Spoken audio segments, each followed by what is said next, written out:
再来关心有关往来的消息，即马全台湾拢咧杀家己往来家己救，要么上网络买物件进前，尤其是买往来一定要特别注意，因为即马有这个诈骗集团偷用台东高龙的相片，佮用抢救高龙的这个口号呢，拍苦情牌，用苦肉计，网页甚至佮讲拍5折优待，吸引民众去消费去买。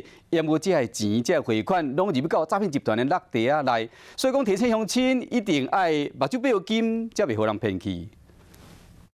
网络标题写经甲阮救，强调是在地台东落叶生产的金选有机往来歌，希望大家甲往来龙斗3工。佮讲人客已经落单，叫人买物件卖思考，先揭晓才佮讲。不过这全部拢是诈骗集团的部署。台东的凤梨是产季会是落在我们的5月中到7月，所以现在目前为止，台东这边凤梨并还没有产出。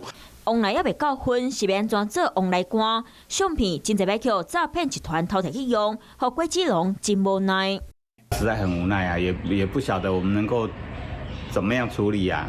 广告要求证一下，然后再下单啊。上好对这主机电话，确定真正有果子园，毛民众带规家伙人来到延平的果子园预约。希望1年后收成之后，我们可以来这边采凤梨。挺农民，对，加油！加油！伫咧照片斟足写大名含时间，才个插伫咧领养的往来仔头前做记号。伊要领养1年后保证买，互果子农安心，种往来过程看会到，民众嘛放心。